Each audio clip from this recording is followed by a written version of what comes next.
सबों को जय यीशु। मेरे प्रिय भाइयों और बहनों, आज हम सोच विचार करेंगे दुख की प्रथम भविष्यवाणी पर।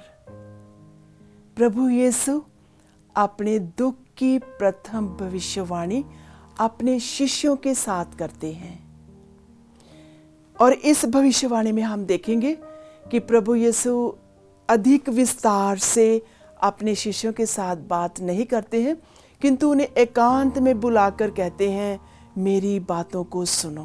तो सबसे पहले हम वचन पढ़ेंगे मत्ती का सुसमाचार अध्याय 16 पद संख्या 21 से 23।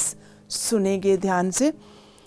उस समय से ईसा अपने शिष्यों को ये समझाने लगे कि मुझे जेरूशलेम जाना होगा, नेताओं, महायाजकों और शास्त्रियों की ओर से बहुत दुख उठाना, मार डाला जाना और तीसरे दिन जी उठना होगा। और आगे हम देखते हैं पेतरुस को क्या होता है। पेतरुस ईसा को अलग ले गया, उन्हें ये कहते हुए फटकारने लगा, ईश्वर ऐसा ना करे, प्रभु ये आप पर कभी नहीं बीतेगी।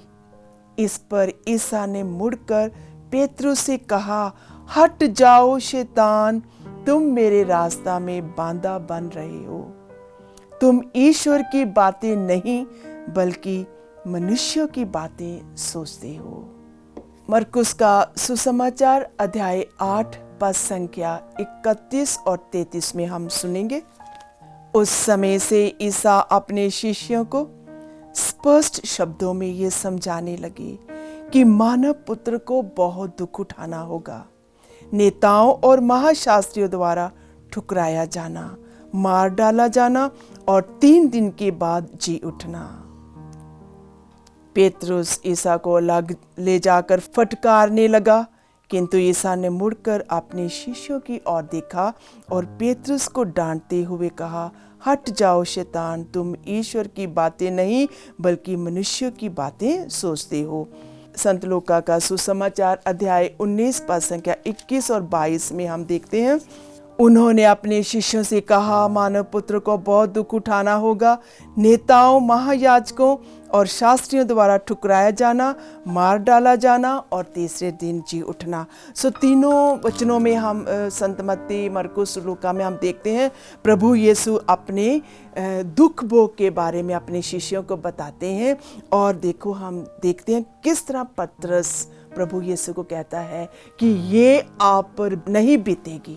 वे नहीं चाहता है कि प्रभु यीशु दुख उठाए और उन्हें शक्ति और शांति मिले और पुनरुत्थान होकर उनके जीवन में कुछ मिले, किंतु पेतरुस हमेशा यही चाहता था कि प्रभु यीशु महिमान्वित राजा होकर उस राज्य का राजा बने और अपना राज्य स्थापित करके लोगों में अपना अधिकार जमाए। पेतरुस की यही इच्छा थी कि प्रभु यीशु अपना राज्य स्थापित करे और इस राज्य में रहकर उन्हें शान, शौकत और खुशी का जीवन जीने के लिए वो चाहता था। किंतु प्रभु यीशु पेतरुस को समझाना चाहते हैं कि मैं इस संसार में इसलिए नहीं आया हूँ कि मैं अपना राज्य स्थापित करूँ, मैं इसलिए आया हूँ कि मैं पापों से तुम्हें मुक्ति दिलाऊं।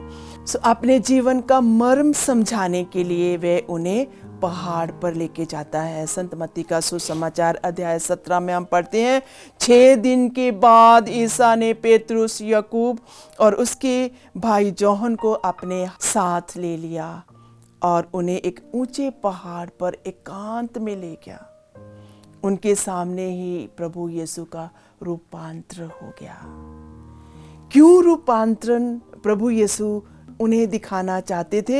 एक्चुअली वो उन्हें अपनी असलियत की पहचान करवाना चाहते थे कि मैं ईश्वर का पुत्र हूँ और मैं इस संसार में अपनी महिमा नहीं किंतु अपने पिता की महिमा को प्रकट करने के लिए आया हूँ। कहते हैं कि उनका मुखमंडल सूर्य की तरह धमक उठा और उनके वस्त्र प्रकाश के समान उज्जवल हो गए।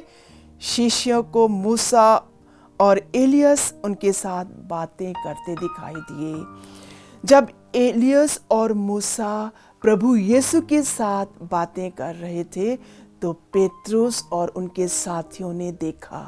उनकी बातचीत वे समझ नहीं पाए, किंतु प्रभु यीशु एलियस और मूसा की बातों को समझ रहे थे।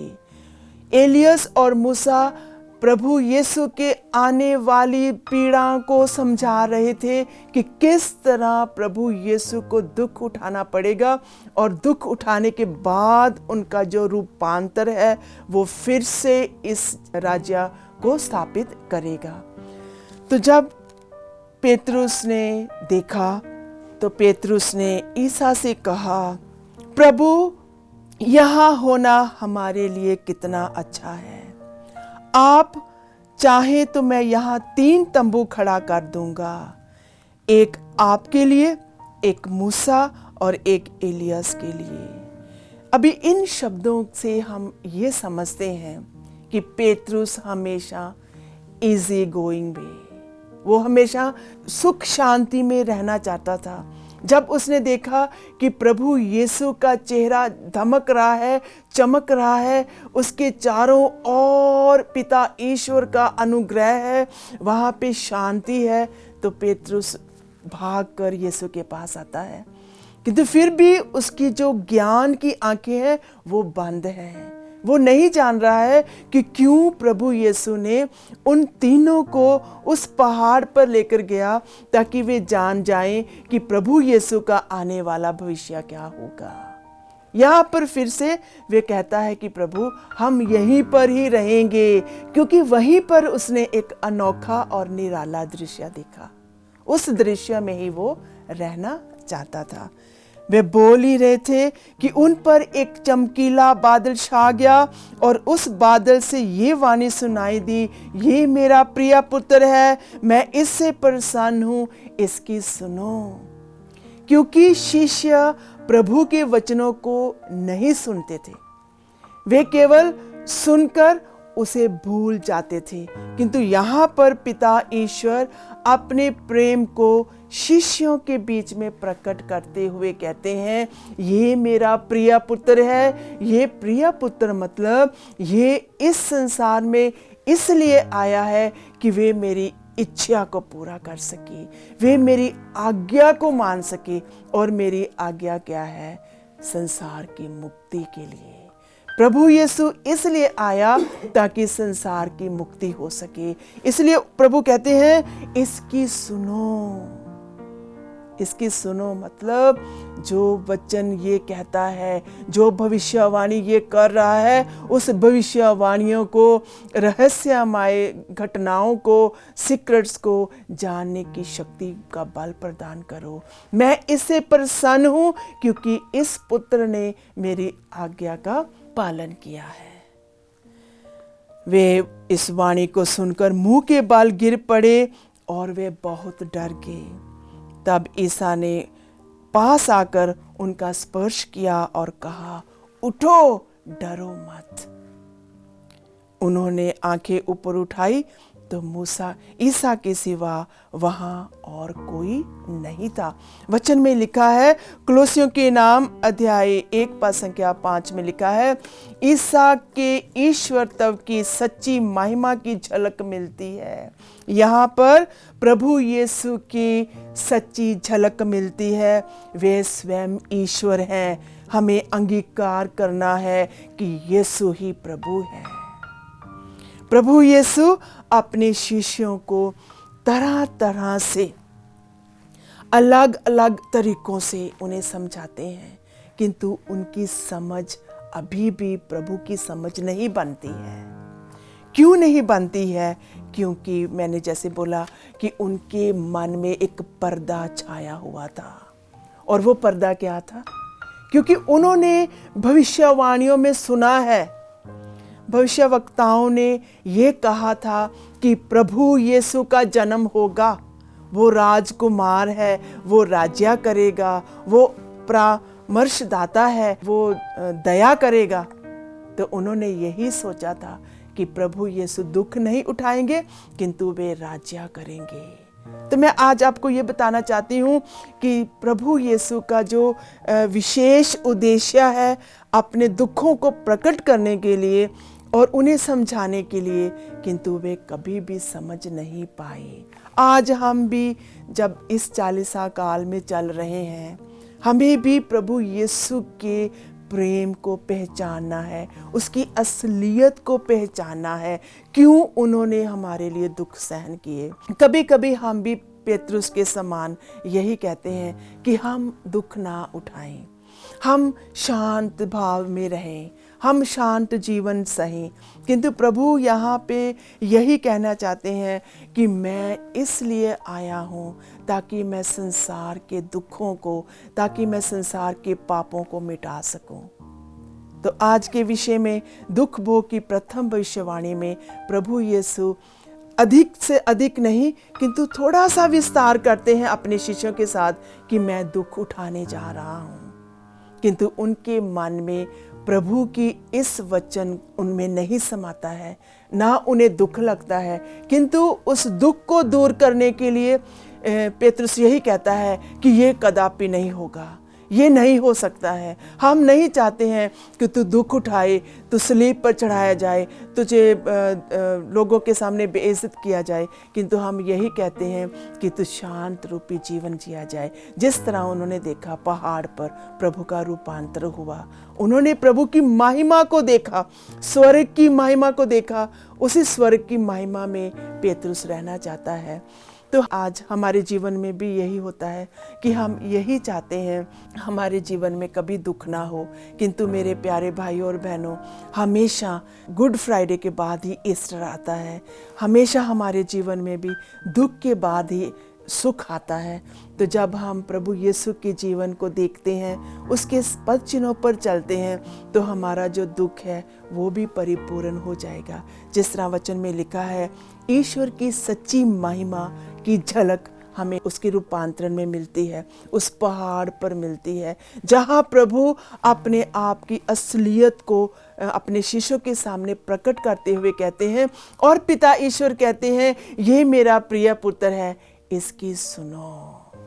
तो आज हमें प्रभु यीशु को सुनना है, उसके वचनों को ध्यान से पढ़ना है, तभी ही प्रभु का ज्ञान जो है वो हमें चमकेगा और हम उन वचनों को सुनकर दूसरों को हम समझा सकते हैं। तो हमें इससे क्या शिक्षा मिलती है? हर आशीष हमारे जीवन में प्रार्थना के माध्यम से ही मिलती है। प्रभु यीशु का रूपांतर हुआ जब वे प्रार्थना में लीन हो गए। उन्होंने पूरे मन से पिता की ओर ध्यान लगाया, तो पिता ने अपना ध्यान अपने पुत्र पर लगाया और अपनी महिमा उस पुत्र पर प्रकट की।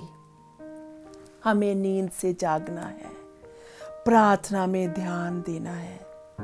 प्रभु यीशु घंटों भर ईमानदारी से प्रार्थना करते रहे, हमें भी ईमानदारी से प्रार्थना करना है। जिस तरह प्रभु यीशु को दुख सहने के लिए पिता ईश्वर से अनुग्रह मिला, उसी तरह हमें भी पिता ईश्वर से अनुग्रह मिलेगा जब हम उस प्रभु की आवाज को सुनते हैं।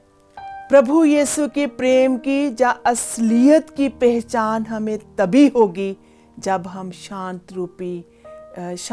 रूप से उस पहाड़ की ओर देखते हैं जहाँ हम एकांत में प्रार्थना करते हैं। और हमें अंगीकार करना है कि प्रभु ही यीशु है जिसने हमारे लिए अपनी जान को क्रूस पर बलिदान कर दिया। आओ हम प्रार्थना करें। हे पिता ईश्वर, जिस तरह तेरे पुत्र यीशु ने तरह तरह से अपने शिष्यों को अपनी असलियत की पहचान करवाई, आज हमें भी अपनी असलियत की पहचान करा कि तू ही हमारा प्रभु है जिसने हमारे लिए तरह तरह की पीड़ाओं को सहन करते हुए, दुखों को सहन करते हुए हमें आजाद करवाया है।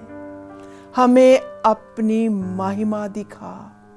जिस तरह तूने अपने शिष्यों को अपनी महिमा दिखाई, स्वर्गीय झलक दिखाई, उसी तरह हमारी आंखों को खोल दे प्रभु, ताकि हम तेरे दुखों को पहचान सकें, तेरी भविष्यवाणियों को पहचान सकें, और हम सही सलामत तेरे प्यार पर तेरी क्रूस उठाकर चलते रहें।